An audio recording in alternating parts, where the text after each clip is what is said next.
If you watch the video of the station nightclub fire, what the most disturbing thing isn't the flames, it's the pause. The moment where people are still standing there looking at it, trying to decide if it's real, because in that gap, the disaster is still preventable. Suddenly it isn't. It was a Thursday, the 20th of February in 2003.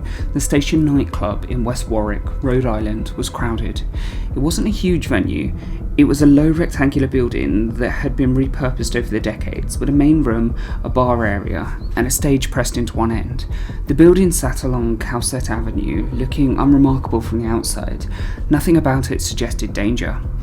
Inside, it felt familiar. Dim lighting, loud music, and a room designed to feel close to energetic rather than spacious or controlled. It was the kind of place people have been visiting for years without incident. The familiarity mattered. Great White was scheduled to play that night, a band well known in the 1980s hits. A local rock station had promoted the show, drawing a larger than normal crowd, and people arrived early to secure spots near the stage. By the time the band was ready to perform, approximately 462 people were inside that building. The club's license capacity was significantly lower, and that difference mattered because crowds don't behave like individuals. Density changes decision making. It restricts the movements and it turns minor delays into compounding problems. At approximately 11:07 PM, the band took the stage. They opened with their song Desert Moon, and almost immediately, indoor pyrotechnics were activated. These were not large fireworks, they were gerbs, cylindrical devices designed to shoot vertical sprays of sparks. They're often described as controlled effects, but still eject burning material several feet into the air. The station nightclub didn't have a permit for those types of pyrotechnics. The fire marshal had not approved their use, and the ceiling above the stage was low, too low. The surrounding walls of the stage were lined with polyurethane foam, and the foam would determine how that night ended. The foam had been installed as an acoustic treatment intended to reduce the sound complaints from neighbours, and it wasn't fire rated. It was not designed to be exposed to ignition sources, and it had been installed in large sections around that stage. Polyurethane foam burns aggressively. When ignited, it produces dense black smoke and releases highly toxic gases. These include carbon monoxide and hydrogen cyanide. Those gases don't need a flame contact to be lethal. In enclosed spaces, they incapacitate and kill rapidly. The sparks from the pyrotechnics struck the foam. At first, it didn't look dramatic. In the video footage recorded that night, the sparks flared briefly, and a small flame appears on the wall behind the stage. Some people in the crowd appear to look at it curious rather than alarmed. The hesitation is critical.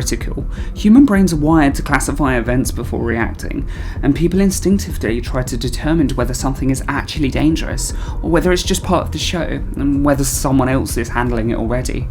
The classification delay costs time, and in fast-growing fires, that delay is everything. Within approximately 9 seconds, visible flames are climbing the wall behind the stage. In about 20 seconds, the fire is clearly out of control. The band stops playing, smoke begins to roll along the ceiling. At this point, the fire alarm activates. A siren and strobing lights fill the room, but alarms don't create exits. They don't manage the crowd, and they do not override the instincts. People begin to move. Most of them move towards the front of the building. This behaviour is well documented. In emergency psychology, in unfamiliar or high-stress situations, people tend to exit the way they entered. They follow familiar routes, and they will follow the crowd. The station had multiple exits. There was the main front entrance, and there was an exit through in the bar area. There were doors near the stage, including one commonly referred to as the platform door, and another used by the staff, but the front entrance was the most visible. It was the doorway most people had used to enter the building, and it became the primary target. The hallway leading to that door was narrow. As people pressed into it shoulder to shoulder, movement slowed, and density increased. The crowd began to behave like a single mass rather than individuals, and once that happens, small disruptions become catastrophic. Someone stumbles, someone else falls, others start to trip over them, and the flow stops. The crowd behind continues to push forward, unaware of what's happening at the front. Bodies begin to stack up, and in crowd crush scenarios like these, people often don't die from being trampled. They die because they can't expand their lungs. They suffocate while standing, compressed by the pressure from all sides. Inside the club, conditions are deteriorating rapidly. The fire is spreading across the ceiling as the foam ignites in sequence. Thick black smoke pours downwards, banking from the ceiling towards the floor. According to later NIST analysis, smoke becomes visible in the main entrance doorway in just over 1 minute after ignition. That means the exit people are desperately trying to reach is already filling with lethal smoke, whilst the crowd is still forming. Within approximately 60 seconds, areas near the stage reach flashover conditions. Flashover in this case is not simply that the fire got bigger, it's the point at which accumulated heat causes nearly every combustible surface in the room to ignite at once. After flashover, survival inside becomes unlikely, even for trained firefighters wearing protective gear. This is happening in a nightclub filled with civilians in casual clothing. By 90 seconds, the breathable layer of air inside the building has collapsed to inches above the floor. Some people drop down and crawl. Those who do have a higher chance of survival. Some reach side exits or windows, and some escape through that barred door. Some force their way through staff exits near the stage, and others crawl towards the main hallway, unaware it's completely blocked. Outside, chaos is erupting in the parking lot. People who have escaped beat on the windows, screaming, warning those who are still inside. Others attempt to re-enter the building to try and rescue friends, only to be driven back by the heat and the smoke. Fire crews quickly arrive, but not fast enough. The fire growth has already outpaced the human response. The building is venting flame and smoke, and the interior becomes a massive zero visibility, extreme heat, collapsing furniture and bodies blocking passageways. When firefighters push inside, they find the main entrance corridor clogged, not with debris but with people. Victims are packed tighter near the doorway, some upright, pinned by the pressure of the crowd behind them. Many show no signs of burns. They died from the smoke inhalation and the compression. By the end of the night, 100 people are dead, more than 230 are injured, and many suffer severe burns. Many inhale toxic smoke and sustain permanent lung damage. Several victims die later in the hospital, their injuries far too severe to survive. Amongst the dead is the band guitarist Ty Longley. Also amongst the victims is the local radio DJ who had been hosting the show. Survivors carry the damage long after the fire is extinguished: burn scars, chronic respiratory illnesses, and post-traumatic stress. Survivor's guilt. The station nightclub fire was not unpredictable, and it wasn't unavoidable in any way. Warnings existed at every single level. The foam lining the stage wall was known to be flammable, and similar materials have been implicated in previous fires similar to this. Fire safety experts had warned for years about its danger, but it was cheap and it worked. Removing it would have cost money. Replacing it with fire-rated materials would have cost even more, so it stayed, and the use of pyrotechnics was another known risk. Great White had used similar effects in other venues, and some of the clubs allowed it, others explicitly prohibited it. On this night, no permit had even been issued. The band's tour manager later claimed he believed approval had existed. It didn't. The club itself lacked an automated sprinkler system.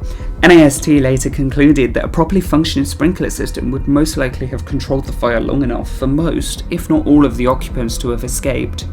But the building was old, and older structures were often exempt from modern sprinkler requirements under the grandfather clauses. That exemption is a legal loophole with real human consequences. It allowed outdated safety standards to persist in environments where failure unfolded rapidly. Inspection had occurred before the fire. Minor code violations had been cited, but the foam, the most dangerous element in the room, wasn't flagged. Safety systems rely on detection. When hazards go unnoticed, everyone assumes someone else has already checked. There is one final grim coincidence.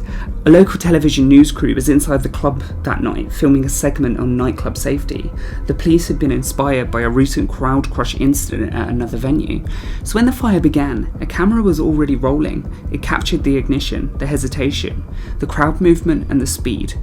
That footage would later become evidence, training material, and a permanent record of how fast preventable disasters unfold. The legal aftermath was extensive.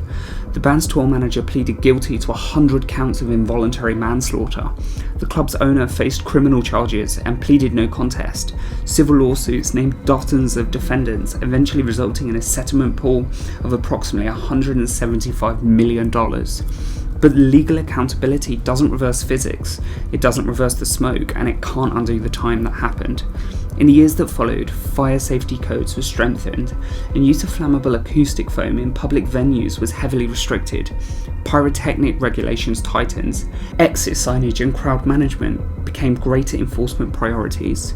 Those changes were written in blood, and if a single timeline to remember this, it's this. At 11:07 PM, the show began. Seconds later, pyrotechnics ignited the foam. Within moments, flame climbed the wall. People hesitated. Smoke fills the ceiling in under a minute. Flashover conditions formed. Main exits become blocked. And within 90 seconds, the building becomes a lethal environment. The entire catastrophe unfolds faster than most people can process what's happened. And the station nightclub fire didn't require extraordinarily bad luck. It didn't require a freak storm or a mechanical failure that no one could have predicted. It was ordinary choices, small compromises that happen every day. A cheap material is installed because it's convenient, a safety check was done quickly, a venue's packed because it's profitable, an effect used because it looked impressive, an assumption that someone else had already thought about the problems. Most disasters aren't sudden, they're built and assembled quietly piece by piece until the moment they align, and then 90 seconds, the bill becomes due.